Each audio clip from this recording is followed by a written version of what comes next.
Hi hello ನಮಸ್ಕಾರ. ನಾನು 16 ಸೋಮವಾರ ವ್ರತ ಪೂಜೆ ಸ್ಟಾರ್ಟ್ ಮಾಡಿದಾಗಿಂದ ನನಗೆ ತುಂಬ ಜನ ಕೇಳ್ತಾ ಇದ್ರಿ ಈ ವ್ರತನ ಹೇಗೆ ಮಾಡೋದು ಅಂತ. ನಾನು ತುಂಬ ಈಸಿಯಾಗಿ ಕ್ವಿಕ್ಕಾಗಿ ಈ ವ್ರತನ ಹೇಗೆ ಮಾಡೋದು ಅಂತ ತಿಳಿಸ್ಕೊಡ್ತೀನಿ. ಸೊ ನಾನು ಭಾನುವಾರನೇ ತಲೆಗೆ ಸ್ನಾನ ಮಾಡಿ ಮಡಿ ಬಟ್ಟೆನ ಹಾಕ್ಕೊಂಡು ಹುತ್ತದ ಮಣ್ಣಿಗೆ ಪೂಜೆ ಮಾಡ್ತೀನಿ.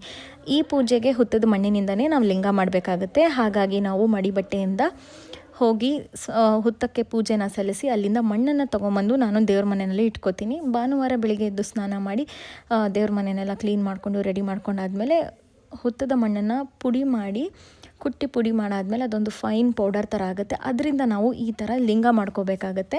ಲಿಂಗ ಮಾಡೋದು ತುಂಬಾ ಈಸಿ. ಅದನ್ನು ನೆಕ್ಸ್ಟ್ ವಿಡಿಯೋದಲ್ಲಿ ನಾನು ತೋರಿಸ್ತೀನಿ.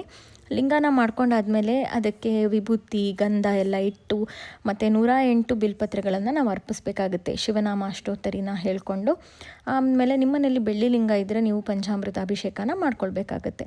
ಮತ್ತು 16 ಸೋಮವಾರ ವ್ರತ ಕತೆ ಬುಕ್ಕು ಎಲ್ಲ ಬುಕ್ ಸ್ಟೋರಲ್ಲೂ ಆಲ್ಮೋಸ್ಟ್ ಸಿಗುತ್ತೆ. ಆ ವ್ರತದಲ್ಲಿರೋ ಕಥೆನ ನಾವು ಓದಬೇಕಾಗತ್ತೆ. ಮತ್ತಷ್ಟು ಡೀಟೇಲ್ಸ್ಗಾಗಿ ಪಾರ್ಟ್ 2ಗೆ ವೆಯ್ಟ್ ಮಾಡಿ.